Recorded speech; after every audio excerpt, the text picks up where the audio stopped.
Slop Shelf, no intro. We don't do intros anymore. We don't? No, we don't do intros anymore because I was watching videos on how to optimize your YouTube viewers, and we have to be slaves to the algorithm. All hail the beast.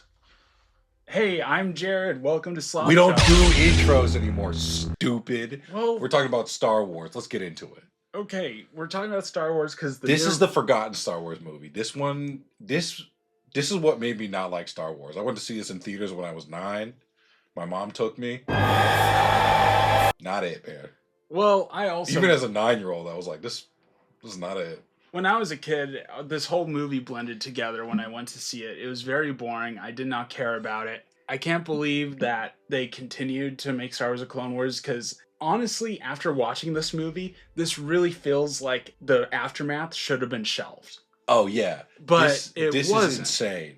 Which, and this is absolute slop. This is for those who don't know, this is the first 4 episodes of what was going to be the TV show stitched together to make a movie. Yeah, and then you cut out some parts, you add some more parts to add some narrative cohesion. Yeah, okay, we get it. Yeah. It is You can brutal. tell. Dude, you can tell. They go on like separate adventures and you can really tell where the episode breaks are. What I want to say is that I think that Star Wars: The Clone Wars, the movie, was a precursor to what Disney would eventually do. Because as we all know, they have recently been getting these large streaming shows and been chopping them up into movies or into different streaming shows. Like famously, Moana 2 was supposed to be a TV show. Yeah. And then they redid everything in order to make it into a movie because they thought they would make more money. You know what? That gambit paid off. It made so much money. It didn't make It made more money than we will ever see in our lives. Man, I don't think it's a good thing. I think that these are bad movies. Yeah, this is... Do you want to get out, girl? Hold on, we gotta let the dog out. Gotta let the dog out. The dog that looks very similar to a character in this movie. Here's a side-by-side. You're so mean to my dog.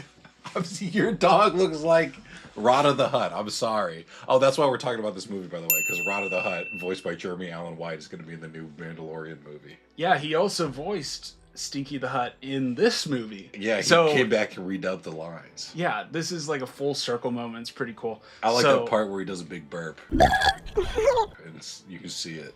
I know, that was... Oh boy, Dude, that was an awakening moment for a lot of people. This is really rough, man. So let's talk the plot. And the plot is pretty simple. Basically, Count Dooku has a plan, and his plan is to kidnap Rotta the Hutt and then let the Jedi find him, and then the Jedi are going to take Rotta the Hutt and then give it back to Jabba the Hutt, but then they're going to try to kill Rotta along the way and pin it on the Jedi. And now you're thinking to yourself, this is a convoluted mess. Yeah, I know it is. They do that thing that they do in all of the fucking Clone Wars shows where it goes wrong and the Jedi win, and then Palpatine's like, no, this is actually according to my larger plan. Thank goodness. Thank goodness this plan went wrong, so that my larger plan... Brother... Can we just have one Star Wars thing set in the prequel era where Palpatine is upset about the outcome of something?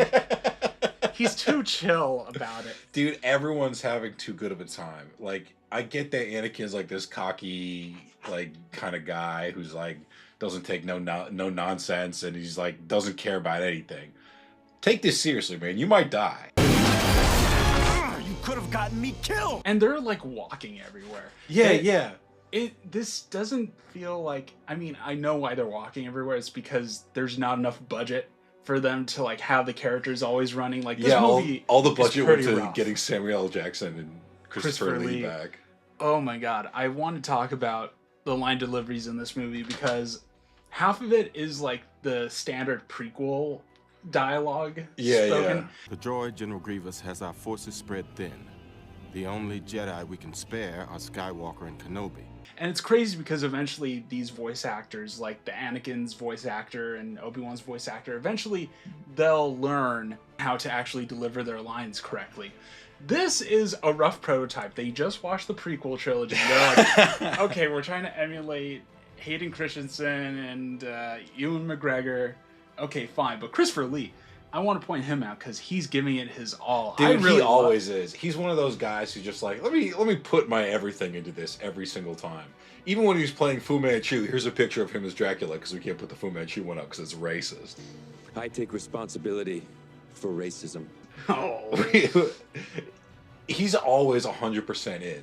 Always. And I really respect that about Christopher Lee, because he just doesn't really... He doesn't care what he's doing. He will put his all into it. And that is... I feel like you should have that as a performer, no matter what you're doing. You know who's not giving their all in this?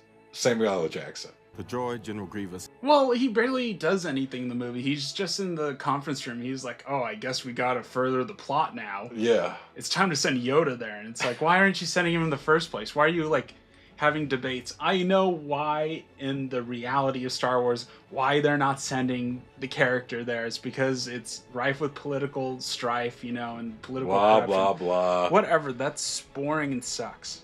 Yeah, and in the larger, like, Star Wars world...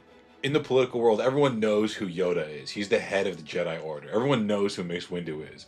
Obi-Wan and Anakin, to like the average citizen of the Star Wars universe, they don't know who those guys are. We know who they are because we've seen the movies, and they become important later. I would say definitely like the Separatists would know like who at least Obi-Wan is, like the generals. Yeah. They would be like, oh yeah, Obi-Wan, he's like famous. Anakin, maybe near the tail end of the Clone Wars, not the beginning. Yeah. This is near the beginning. And this is also like you can send that guy to go do it. It's like sending Marco Rubio. Oh my god. I wonder if he still has a job by the time this goes out. Oh, probably not, man. Everyone's getting fired and reshuffled and everything. They're moving him around like priests who touch little kids. No consequences, just a different job. Speaking of little kids, let's talk about Ahsoka. Oh man, she's annoying in this, isn't she? Well, I mean, honestly, I was expecting a lot worse, but I wasn't ever like really annoyed by her. I guess, yeah. I guess I'm being a little too harsh. I'm more mad at Anakin for not taking this seriously. Like, you're an adult. Lock in, bro. You could die. He's instigating a lot of Yeah, he is. I think that's unfair. I'm sure, like, if we were to watch the actual show, which we both have seen. I've seen bits of it. I haven't seen it all the way through. I've seen it all the way through, but it's been a long time. But I think I remember, like, the episodes where it's just Ahsoka, I would be annoyed by her a lot of the time. Mm-hmm. In this movie, where this kind of whole idea started, the sentiment of... They're doing too much nicknames. You're stuck with me, Sky Guy. Too much on the nicknames. They're way too heavy. Just met... Yeah. Yeah, she's like, you got that look in your eye when something's going wrong. I'm like, you've known him a day. Now, here's a question. Does Ahsoka have nerve endings in her nasty flesh hair? I think yes. I think they're like the Predator. It's like a sensory organ. Like, they smell through that. I know the Jedi are a very inclusive order. Mm-hmm. Like, yeah, they got all kinds of weird shit in there. You got the neck guy, Yarl Poof. Yeah. You got Yoda. He's a weird little goblin. Yoda and Yaddle. I would think eventually that you gotta have some cutoffs with some of these species. Because wielding a lightsaber, I think Yarl Poof, if I was Yarl, realistically, I would accidentally cut my head off within the first, like, month. 8 minutes, dude. 8 minutes in, you're done. But maybe he's not like a fighter. He's more like a political guy, you know? Maybe the Jedi have, like, guys who just sit and talk. Like, maybe he's like a rabbi of the Jedi Order. Yeah, so let's continue with the plot. So we don't need to. The plot's done. We did it. We did it. We're talking about this because of Rotta the Hutt. Now, here's the big question. Yeah. Baby Yoda, big merch sale. Yeah. Everyone loves Baby Yoda. Even my jaded Disney-hating heart loves Baby Yoda. I'm tired of him. All right, fine. I love him. But I'll tell you what. Rotta the Hutt is the original Baby Yoda. Oh, yeah. And also, it's what Baby Yoda should have been. They hit that magic sauce, that lightning in a bottle with Baby Yoda. Know. It was perfect. Rotta the Hutt is what Baby Yoda should have been. This is what Predator Killer of Killers should have been. This is what I was expecting when we watched that movie, which turned out to be great. I was expecting another Clone Wars type movie. Dude, I'm gonna be real. I prefer exponentially Rotta the Hutt to Baby Yoda. Wow. Absolutely. Dude, I mean, he's so funny. He's just burping and farting the whole time. Yes, that's what babies do in real life. That's true. You know he's 10 years old? What? Yeah. Oh, so he's like just developmentally stunted. No. That's just how Hutts grow. Oh, I guess so. Well, here's the thing, because Then they get all jacked. I like to read the Wikipedia articles. I famously have a picture, a collage that I made of all my favorite Star Wars characters before the term Glup Shido became a thing. Oh, yeah. And it was all Glup Shidos. And I think Rotta the Hutt was on there. Rotta the Hutt to me is he's Glup Shido Prime. He's the original Glup Shido. When I hear Glup Shido, I think Rotta the Hutt. Because I remember that was the first time where I was like, this character's dumb as shit. This is an interesting Star Wars movie because a lot of the character designs feel very Star Wars-like. I think a lot of them hit the nail on the head. I think Rotta is a great Star Wars design. Yeah, as much as I don't like him, I think, yeah, he's a great little weird creature, gremlin. I wrote some other ones that I like down, and some that I don't like. I didn't like the general, the Separatist general. He kind of looks like a baboon. Yeah. He was kind of weird. I didn't really jive with it too much. It was too, like, I can see the influences too much. Yeah. However, I liked his little fuckable rabbit robot. with the thighs. Yeah, the big thick thighs, thunder thighs. Oh my god, that was awesome. Captain Rex. This was an original character made for the Clone Wars show that is now in everything.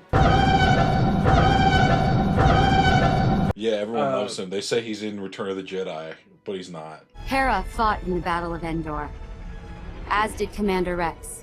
He's not. That's just an old guy that Lucas found. As did Commander Rex.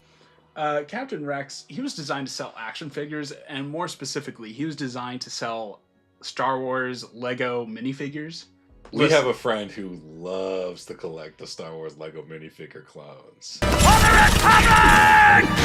Dude, I mean, listen, those two little blasters he has, I mean... Very cool. The second that I saw those, again, I was like, oh yeah, he has those in every Lego set he's been in. I used to buy and build all the Star Wars Lego sets. Yeah, man. Star Wars Legos was like the shit when I was a kid. That's what we all talked about. In my growing up, it was Star Wars was everything. That was the big birthday present. That would be like, oh, fuck yeah. I can't wait to get a Star Wars Lego. Absolutely. I'm getting a starship. I had the little, you know, that tank with the one tread in the middle. It's like circles. I also had that one. I had the little vulture droids. I had the Jedi Starfighters. I had all that shit, man. I loved Star Wars Legos. Thank God we grew out of that, and now we buy regular Legos. Yeah, what's that over there in the corner? What am I pointing at right now? My Dungeons and Dragons Lego set, the giant keep. Oh, one quick note. Yeah. In the subtitles, we have the subtitles on. They say jazz music playing. Absolutely not. No, it's jizz music. We know it's jizz music. They're jizz whalers. It's very weird that this movie, like, was a TV show that turned into a movie because there's a lot of leftover, like, TV oddities that I'm like... Explain yourself. Yeah, I want to. I would certainly like to. Why say destroy you? A lot of the times they say destroy in this movie. We're doing a movie. You can say kill. Yeah, one of them says damn at one point. That's gonna make things damn near impossible. Yeah, Captain Rex says damn. We can't say kill. Yeah. A battle droid says oh my god when he falls. Oh my god! Get back here, Sergeant. There's gods exist in Star Wars. I know gods exist in Star Wars, but it always takes me out of Star Wars when someone says oh my god. But why is a battle droid saying oh my god? The battle droids are way too humanized in this movie. I remember thinking that when I was 9 and I saw that, and I was like, the part where the droid's like, hey, shoot right there. I'm like, why would a droid do that? He would know. He would be like, 1, 2, 8. They don't forget shit. They're a robot. Listen, I like their character. Like, it's fun to me in like a stupid way. I love the way that how stupid the battle droids are, but at the same time, I miss the Star Wars Episode 1 battle droids where they were just robots. Yeah. Maybe you'll have one of them who's goofy, and in the background he's just like, what's happening? But like, that's just a funny little... The goofiness is when like you confuse them because they don't adapt very well. They're robots. So when Qui-Gon goes up to him, he's like, we're from this thing, and he's like, no, wait, you're not. That's funny because you're confusing the robot. You're getting it caught off. It has to now adapt, and robots suck at that. This is just robots being robots at each other, and it's stupid. It doesn't make any sense to me. Yeah, lore-wise. They're just being like sitcom-y, but whatever. It's Star Wars. It's goofy. Whatever. I think Star Wars has comic relief characters. Yeah, look at Jar Jar. Look at even R2-D2, the only robot that gets to have a personality, other than C-3PO, who's gay. Listen, R2-D2, I don't like how they power crept him over the years. Because Yeah, okay, first of all, we see him fly all the way to that other tower. he cannot do that. I've played Lego Star Wars. We play the Battle of Geonosis level, he cannot do that. He cannot get that Trust me. far. Absolutely not. I was collecting mini kits with him. I know he can't do that. It is ridiculous. Dude, it's so weird, man. I do have some piece of trivia. I read through all the IMDb trivia on this movie, and You said that there weren't that many good ones. oh, there was 2 good ones. There's one funny one. Zero the Hutt is based on Truman Capote. Designer Killian Plunkett. What the hell? Gave Zero a symmetrical face, unlike Jabba, who has a droopy nostril. According to Plunkett, Zero must have had work done. That's interesting. Okay, sure. And then this is my favorite one. Figrin Dan and the Modal Nodes, the band who performed at the Cantina in the original Star Wars, appear to be playing at Zero's palace. Visible are, from left to right, Figrin Dan on Cluehorn, Nayland Cheel on Bandfill, Iqbal Gaunt on the double Jossamer, and Tech Moore on the Omnibox. Wow. Yeah, that's great. That's information that we really need and makes Star Wars better and not more silly. I want to talk about the animation real quick because for the most part this movie looks fine. It looks like the Star Wars The Clone Wars TV show, but there's some really rough moments. Yeah. Like the scene where they're going over the plan in the beginning, Captain Rex, like we cut to see his reaction with Obi-Wan, and There's some weird editing. it doesn't look like he's finished rendering in Blender. It's weird. I noticed that like when they take down the shield generator, it goes the wrong way. It shouldn't be going like up. It should be going down. Okay. Like it's just like weird inconsistencies like that. And I understand like if it was a TV show, I'll give it a pass. But This is a movie. this is a movie. You're putting this in theaters. I know the excuse of it was originally a TV show. Let it slide. Yeah. No. No. If you're going to take that much of a gamble, you just gotta try, man. Yeah, you gotta I take mean, yourself seriously. You gotta take yourself seriously. Sure, it's cool that you got like some of the original voice actors. I know you couldn't get all of them. Yeah, you got everyone who like didn't have to come in. Everyone who would only have to be there for one day. You got them. Yeah, exactly. You got Christopher Lee, you got Mace Windu, Yeah. and that's it. No, they got a couple other ones, I think. I think Palpatine comes back. I don't know. I'm not sure. Here's a list of all the characters. Here's the entire IMDb cast list. There you go. There's all of them. Wow, look at all those guys. They're back. I mean, it's kind of a miracle, like I said earlier, that Clone Wars has survived into the current day and hasn't really changed stylistically.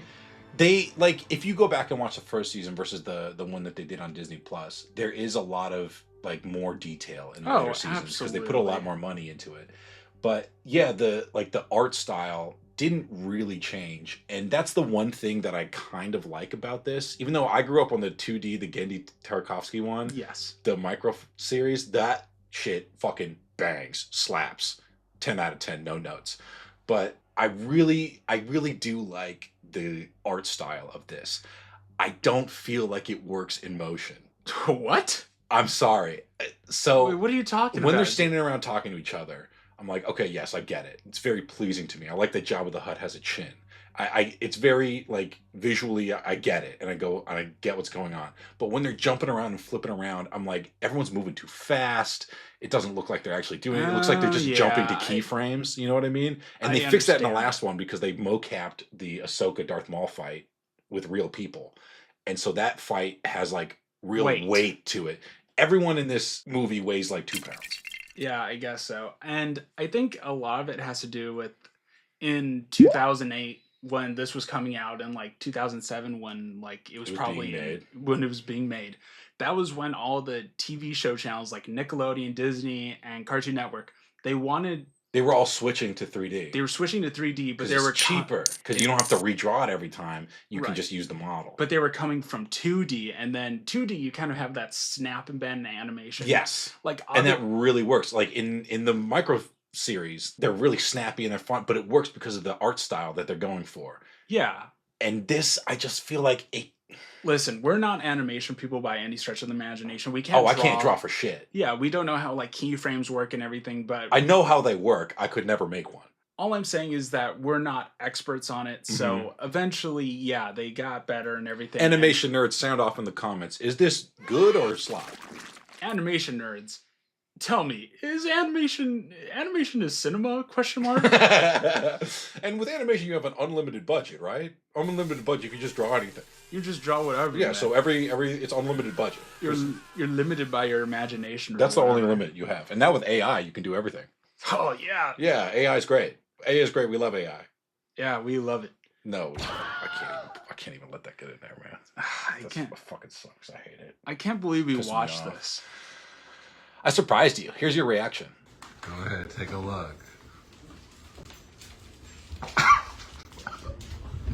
Hooray! Thoughts?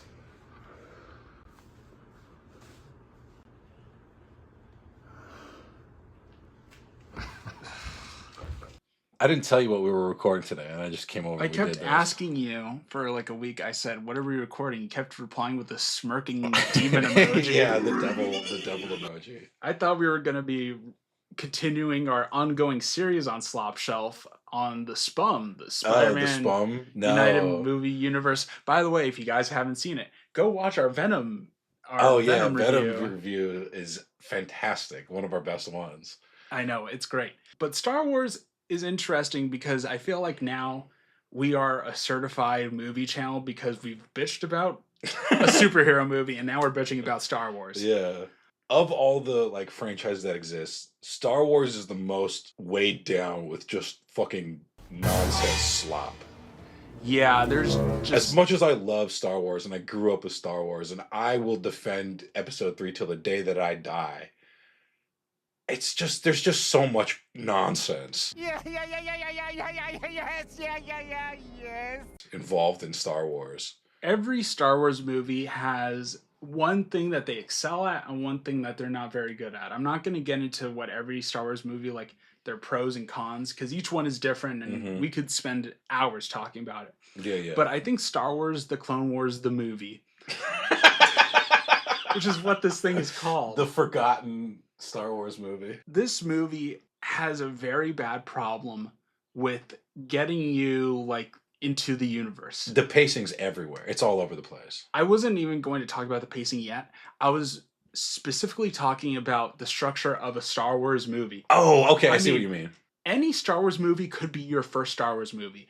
That's the whole point of Star Wars. Yeah. You're supposed to jump in. It's George Lucas said it was like a throwback to the old serials where you would miss one and then you'd come back and Buck Rogers would be on a new planet and you just gotta jump in from there. That's why they have the opening title crawl and that's the perfect. The universe existed before and will exist after the movie is done. And even with the spin-off movies like Rogue One or even Solo, even though I don't really like those movies, those could be your first Star Wars movies and you still won't be lost. So you'll get it. They give you enough information at the beginning to be like, okay, here's all this, all the plausible deniability. Like, you're not even. You are still introduced to the characters. This movie expects you to already know who everyone is. Dude, when the narrator cuts in, a galaxy divided. The narrator works in the TV show format. Yeah, but and you kind of need him for the TV show format because it's only 20 minutes. You gotta get that exposition out quick. Yeah, you have to tell the viewers what's at stake and what we're doing. For the movie, oh my god, when they're like, and Rotta the Hutt's been kidnapped and the wars are going on, it's like, oh my god. Slow down. What the fuck? Hold on. Who is everyone? I don't know these people. It's information overload and it's just going into you and you're just like, I know one of you nerds on the internet is gonna be like, well, the opening crawl of every Star Wars movie has a lot of information overload. Yeah, but it's information that is not super important. It's 3 paragraphs. It's 3 paragraphs and also slow paragraphs. Slow paragraphs, one. And then also all of that information, like, you can pick up through context in the movie. They're like, the Rebel Alliance is on the run from the Empire. You get that when Darth Vader shows up on the ship and he's like, where's the plans? And the guy's like, I don't know. Yeah. I don't know what you're talking about. You could read the first sentence and you kind of get the gist of what the movie is going to be about. Exactly. Star Wars, The Clone Wars, the movie, there's this overarching plot of Rotta the Hutt's been kidnapped, but also we have to introduce AHSOKA Tano to Anakin Skywalker. We have to introduce Zero the Hutt and how Padme has to foil that plan. Yeah. We have to talk about how... And Padme shows up for the first time, like, with 20 minutes left in the runtime. Oh my god, You cannot do that in a movie. Guys, the pacing of this movie is atrocious because it is TV show episodes, but we're reviewing it as a movie because that's how it was released. That's how it was presented to us. It's not my least favorite Star Wars thing ever made. I will say that. Whoa. Well, there's at least some decent parts to it. I think like that first opening sequence of Anakin meeting Ahsoka and them like on Christophilus planet or whatever. Yeah. I don't remember the name of the planet. Christopia? Yeah, Christopia. Whatever, that's like fine. Like if you were to segment that and just make it its own episode, I'd be like, I mean, it's not bad for a pilot. Yeah, they work as episodes. Yeah, they work as episodes, but I mean, as a movie. I've seen worse Star Wars, trust me. I mean, come on. There's some bad Star Wars out there. Listen, I don't know what I should say about this, but I've seen The Acolyte.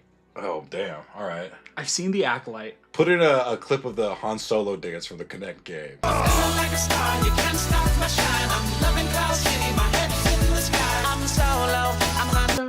Yeah, exactly. Exactly. What are we doing here, man? Everyone knows Star Wars is like dumb. Even people who love Star Wars know that Star Wars is stupid. And that's why it's so much fun. It's this lightning in a bottle, and they're trying to capitalize off it, and they make all of these fucking TV shows, and like one of them is good.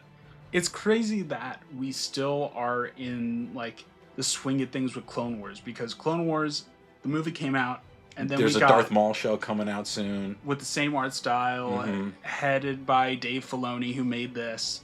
And it's crazy that we're still kind of doing this, but at the same, because all these shows that came out around the time as Star Wars: The Clone Wars, they're not being made anymore. This feels like a relic, a weird relic from like the late 2000s that's still very culturally relevant. I have no idea how this sticks around. It's just like regular Star Wars. Like when they were making the original Star Wars, and this is a very famous story, George Lucas made a deal with Steven Spielberg that they would each get like a percentage of the profits of each other's movies, which was Star Wars and Close Encounters of the Third Kind, because they both thought that their movie was going to flop and the other guy's movie was going to do great. So George Lucas didn't even think Star Wars was going to be a thing. He was like, this is going to fucking suck. Right. He had a terrible time directing it. There's the famous thing where he basically commissioned a sequel comic. Yeah. He wrote a sequel that didn't have it didn't have Harrison Ford and didn't have any space stuff, and it was like they had to go get a crystal or whatever. Yeah, and I think it took place like on a swampish planet. And it was the same setting the whole time. I think only Luke returned, maybe Leia. Leia was there. Yeah, but Star Wars is like a consistent lottery winner. Like they keep hitting the jackpot when, in truth, it's crazy that they keep hitting it. Like they shouldn't have even hit it once, and they've hit it like 4 times. Yeah, Star Wars. Yeah, that went very well. The sequel, Empire Strikes Back, people loved it. Huge. And the prequels, even though people hate them, huge hits. The sequels also huge hits.